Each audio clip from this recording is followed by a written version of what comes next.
David tint conseil avec les chefs de milliers et de centaines, avec tous les princes.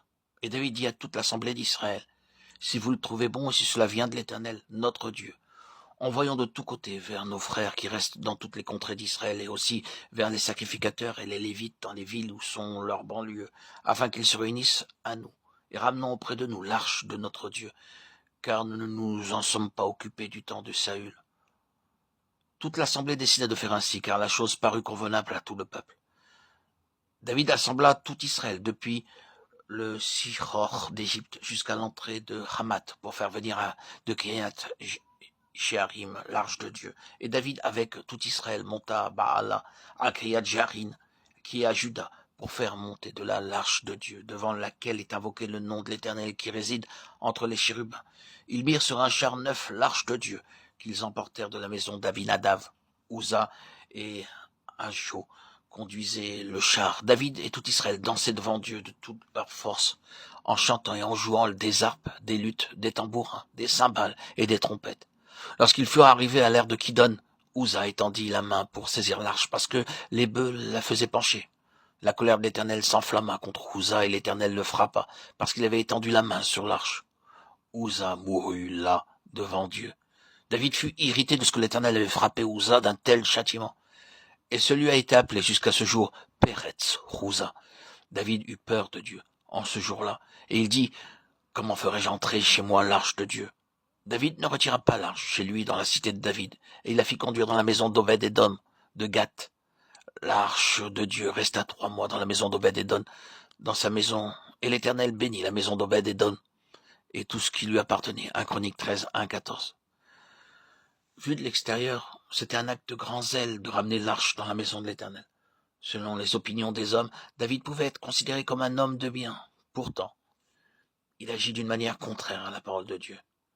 En effet, dans le livre des Nombres, Dieu avait clairement indiqué de quelle façon l'arche devait être transportée, à savoir au moyen des barres en bois, portées par les sacrificateurs, avec tous les détails.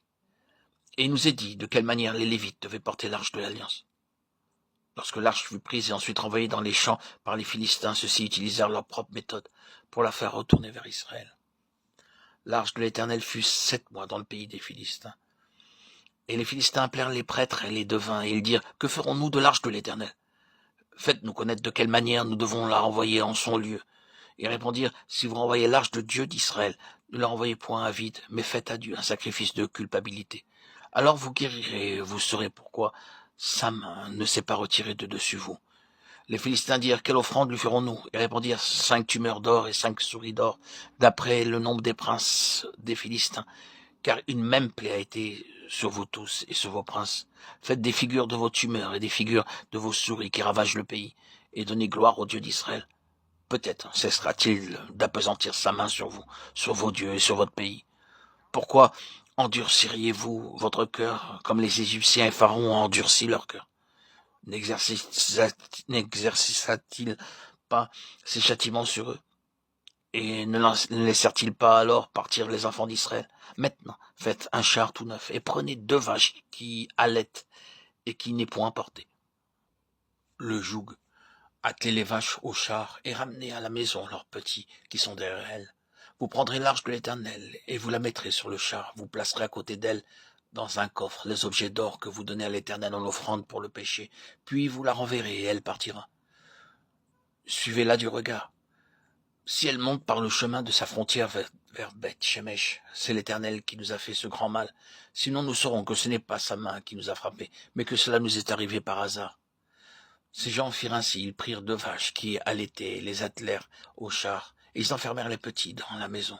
Ils mirent sur le char l'arche de l'Éternel et le coffre avec les souris d'or et les figures de leur tumeur. Les vaches prirent directement le chemin de Beth-Shemesh. Elles suivirent toujours la même route, en mugissant, et ne se détournèrent ni à sa droite ni à gauche. Les princes des Philistins allèrent derrière elles jusqu'à la frontière de Beth-Shemesh. Les habitants de Beth-Shemesh moissonnaient les blés dans la vallée. Ils levèrent les yeux, aperçurent l'arche et se réjouirent en la voyant. Le char arriva dans le champ de Josué de Beth-Shemesh et s'y arrêta. Il y avait là une grande pierre. On fendit le bois du char et l'on offrit les vaches en holocauste à l'Éternel. Les Lévites descendirent l'arche de l'Éternel, le coffre qui était à côté d'elle et qui contenait les objets d'or, et ils posèrent le tout sur la grande pierre. Les gens de Beth-Shemesh offrirent en ce jour des holocaustes et des sacrifices à l'Éternel. Les 5 princes des Philistins, après avoir vu cela, retournèrent à Écron le même jour. 1 Samuel 6, 1, 16. Dans ce passage, il nous est montré comment l'arche de l'Alliance fut renvoyée par les Philistins vers le pays des Juifs. Ils le firent parce que la colère de Dieu s'était abattue sur eux. Et ces génisses ramenèrent à elles seules l'arche au pays d'Israël. Plus tard, nous constatons malheureusement que David adopta la méthode des Philistins pour amener l'arche à Jérusalem. L'arche est un type et une image du Seigneur Jésus.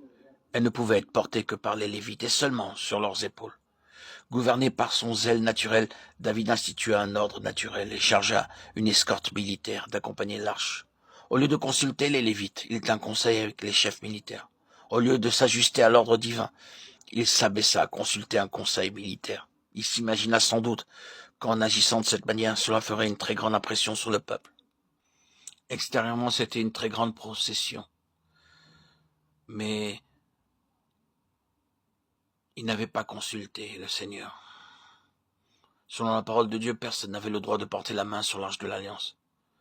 Lorsque les bœufs trébuchèrent en tirant le char, l'arche se mit à vaciller.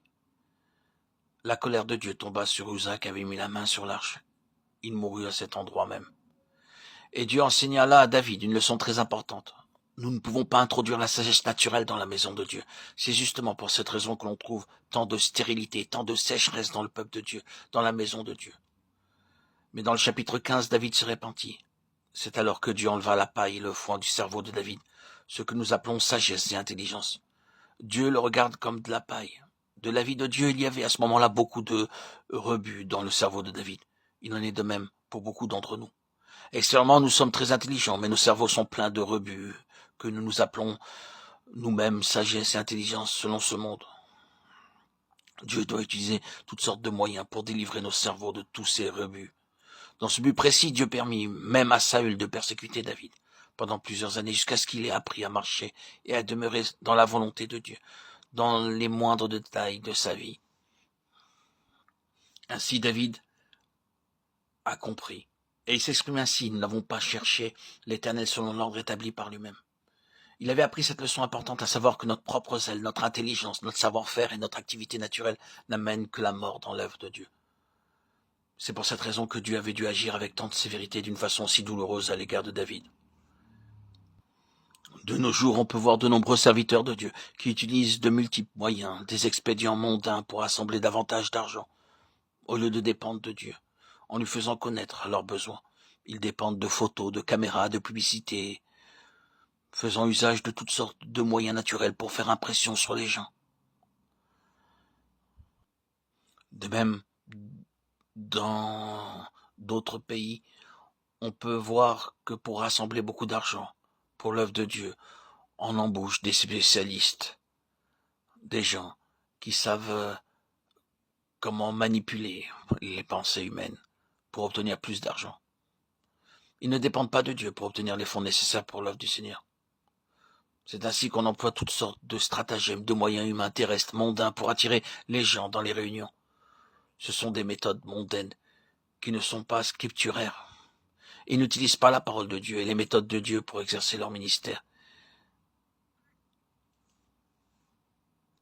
Et toutes ces méthodes n'auront pour finalité que ruine, échec, déception, désolation.